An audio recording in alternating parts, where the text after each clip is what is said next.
Good afternoon. Interspersed as I am between political and legal luminaries, and some of these legal luminaries who argue for us, I don't know how much of a headway I will make in terms of my generic comments. But nonetheless, I think there are a few points that I would like to suggest and offer for discussion as well as deliberation. We talk of public-private partnership. What does it entail? I mean, Hemant has given a beautiful example, and I think Hemant was very much involved during the course of the Delhi privatization also. Is it that you bring in operational efficiencies into the business? Is it that you bring in money into the business? Or is it that you bring in a confluence of both with a view, one, to ease the pressure on financing, as also to modernize, upgrade, possibly revitalize an outdated and a legacy infrastructure? I think the way the PPP partnership in India has evolved, whilst everybody agrees that the operational gains have been significant, the question revolves about the ability of the promoter to bring in requisite financing. And the operational gains are sidelined more in terms of the financial issues. So if you really look at it, none of the PPP partnerships that were there have actually flourished in a manner that would make the businesses financially viable, whether it is in roads, whether it is in transport, whether it is in distribution, and certainly not in generation. Given that, I think industry recognizes that PPP partnerships will entail a lot of transparency in operations and governance, and we are geared up for that. We are also geared up for ensuring the continued regulatory presence and domination of business issues, largely in the interest of the consumers, but we also believe that the regulatory presence has to be such that it takes care of the interests of all the stakeholders and not just the consumers. The third issue is, I think, that there is not enough appreciation for the recognition as well as acceptance of non-recourse or project financing. All these projects entail a very high gestation period.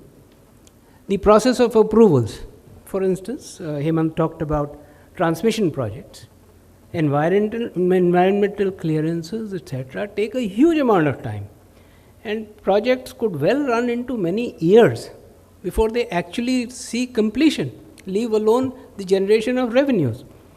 So you have to have very large tenor financings with a view to be able to supplement the equity coming into these projects with suitable bank funding.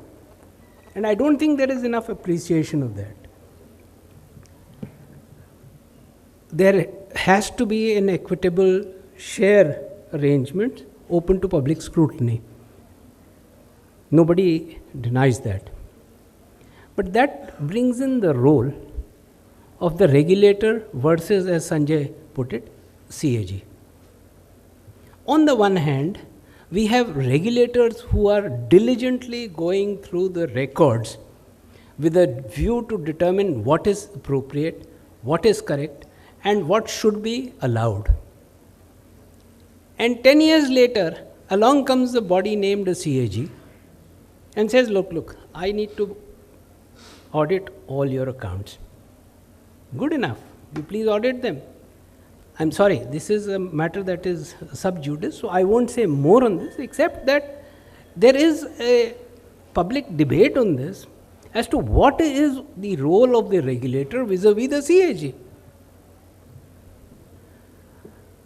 I think there is great need that before any project is offered for PPP, there is need for great amount of public debate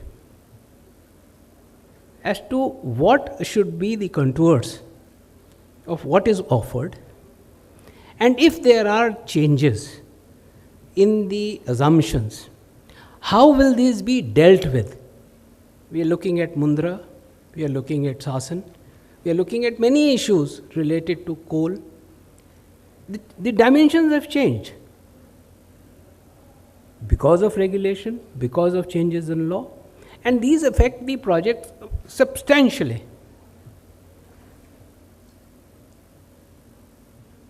There's one other thing that I would like to state. Nothing is as perfect, or nothing was as perfect 10 years back as it is today, and possibly 10 years later it's going to be more and more perfect. But if you start judging things by what they should have been 10 years back rather than what they are today or what they will be 10 years later, you're going to come across many, many instances of how things could have been better. Today I drive a Mercedes.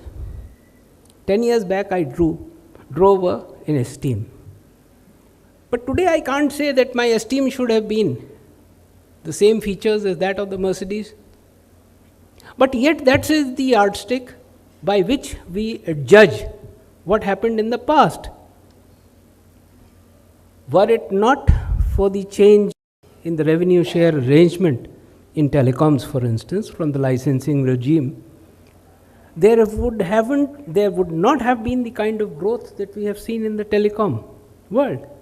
I think India's achievement in telecoms has been remarkable. But to say that we should not have changed to the revenue share arrangement because we forego the licensing, I think it's Salman ji raised this issue and Suresh ji raised this issue that as time progresses, there is need to appreciate that there will be better systems. This is some of the things that we have been talking to CAG, because unfortunately we are being reviewed today on a 12-year history by something that is there today. So I think I use this forum to raise some of these larger issues, and I'll be open to any and game for any questions. Thank you.